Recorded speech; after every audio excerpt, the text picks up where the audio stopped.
రాష్ట్ర ముఖ్యమంత్రి అబద్ధాలలో ఆస్కారాలు ఇవ్వచ్చాను. ఇంకా పెద్ద వర్షం కూడా ఇవ్వచ్చు. ఒక ముఖ్యమంత్రి స్థాయి వ్యక్తి ఇవాళ అంతకుముందు బీహార్ పోయి గిదే చెప్పచ్చాడు.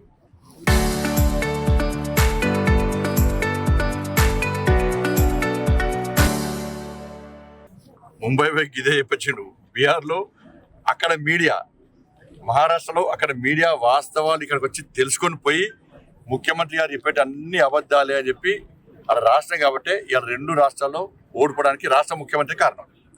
బీహార్లో, మహారాష్ట్రలో, హర్యానాలో కాంగ్రెస్ పార్టీ ఓడిపోవడానికి కారణం మన రాష్ట్ర ముఖ్యమంత్రి గారే. ఎందుకంటే ఈయనే స్టార్ క్యాంపెయిన్గా విన్నాడా, ఒకదప్పుడు ఉపన్యాసాలు ఇచ్చినాడా, 6 గ్యారెంటీలు అమలు చేసినా వచ్చి చూసుకోండి అన్నారు. అప్పుడు మేము పోయినాం. కర్ణాటకలో చూడండి 6 గ్యారెంటీలు, తెలంగాణలో చూడండి గ్యారెంటీలు ఏమైనాయో, గ్యారెంటీలకే గ్యారెంటీలు లేని పరిస్థితి.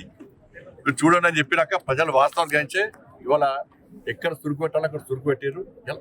ప్రభుత్వాలు పీకినే రాలే, మేము వచ్చిన వాడ. ఇవాళ కేరళలో జరిగే కూడా అదే పరిస్థితి. 2,500 రూపాయలు రాష్ట్ర ముఖ్యమంత్రి ఇచ్చిన గుండె మీద చేసుకుని చెప్పు. 2,500 రూపాయలు మహిళలకు ఇచ్చినవా? 6 గ్యారెంటీలు అది ఉంది కదా. 4,000 రూపాయలు మీరు ఆసర పెన్షన్ ఇచ్చినవా? 6 గ్యారెంటీలు అది ఉంది కదా. తులం బంగారం ఎవరికైనా ఇచ్చినవాను? స్కూటీలు ఎవరికైనా ఇచ్చినవా? రైతు కూలీలకు 12,000 రూపాయలు ఇచ్చినవా? కౌలు రైతులకు ఎకరానికి 15,000 రూపాయలు ఇస్తాను. ఇయ్యక 2 ఎగ్గొట్టినావు. బ్యాంక్ ఒకటి ఇన్స్టాల్మెంట్ కట్టకుండా ఎగ్గొట్టు చూసినావా? కస్టమర్లు ఏదో అప్పులున్నారు, అట్లా 2 ఇన్స్టాల్మెంట్ ఎగ్గొట్టినావు. మళ్ళీ ఇవ్వండి ఎకరానికి 12,000 ఇస్తారాడ.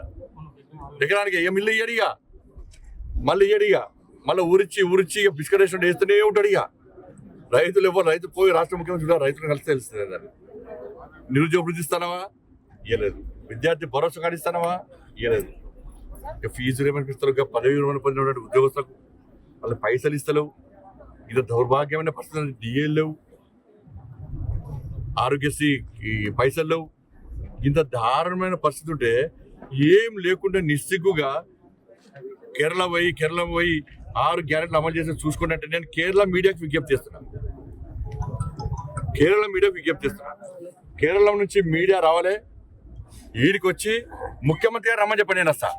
నేను సవాల్ చేస్తున్నా. అలా హుజాబాద్ గడ్డ మీకెళ్ళి సవాల్ చేస్తున్నా, ముఖ్యమంత్రి గారికి సవాల్ చేస్తున్నా. చలో మీరు రండి, నేను కూడా వస్తా. ఏ గ్రామానికి పోదాం, ఏ గ్రామానికైనా పోదాం.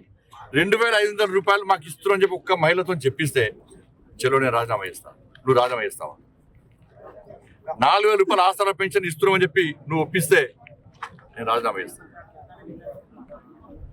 నిరుద్యోగ వృద్ధి ఇస్తున్నామంటే ఒప్పి రాజీనామా ఇస్తాను, లేవు చేయి. విద్యార్థి భరోసా కార్డు ఇస్తున్నామని చెప్పి ఒప్పి నేను రాజీనామా ఇస్తాను, రాజీనామా చేయి.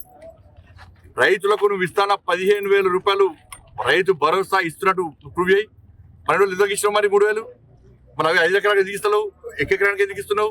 2 ఇస్తున్నావు, ఎందుకే కొట్టినావు? రైతు కూలీలకు 12,000 ఇస్తున్నా చెప్పి ప్రూవ్ చేయి, రాజీనామా చేస్తా. ఇన్ని అబద్ధాలు ఆడి సో దీనికి ముఖ్యమంత్రి గారు సిద్ధమా? నేను రెడీ ఉన్నాను. 6 గ్యారెంటీలు అమలు చేయాలని ప్రూవ్ చేస్తా. నేను ప్రూవ్ చేయనంటే నేను రాజీనామా చేస్తా. నువ్వు ప్రూవ్ చేస్తావు నువ్వు, లేవు రాజీనామా చేయి.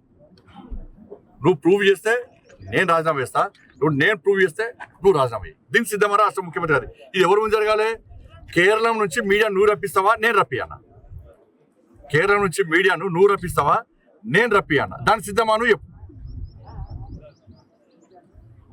ఢిల్లీ పోయి కేరళ పోయి మూటల పై ఇప్పుడు కాదు, ఒక్కరు పోయి చక్కెర నింపొచ్చినావా? ఒక్కరు పోయి మూటల పైపు వచ్చినాడు పోయి.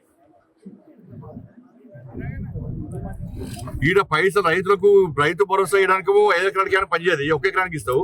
కానీ ఢిల్లీకి మూటలపై కేరళలో తమిళనాడు ఎలక్షన్లు ఖర్చు పెట్టడానికి మాత్రం తెలంగాణ నుంచి మూటలకి అప్పచెప్తారు, స్పెషల్ ఫ్లైట్లో పోయి. ఇది మంచి పద్ధతి కాదు. నేను కేరళలోని మీడియాకి అప్పీల్ చేస్తున్నా. గతంలో మహారాష్ట్ర, బీహార్ నుంచి మీడియా వచ్చి ఈడ విచారణ జరిపారు, మహిళలందరూ తిరగబడ్డారు. ఇప్పుడు అదే పరిస్థితి ఉన్నది. అలా కేరళ నుంచి మీడియా వచ్చి వాస్తవాలు తెలిపి ఇవాళ కాంగ్రెస్ పార్టీ ఒక బండారాన్ని కేరళలో బయటపెట్టాల్సిందిగా అక్కడ మీడియా విజ్ఞప్తి చేస్తున్నా. నా సవాల్కు రాష్ట్ర ముఖ్యమంత్రి సిద్ధమా చెప్పాల్సిందిగా నేను ముఖ్యమంత్రి గారు సవాల్ చేస్తున్నాను.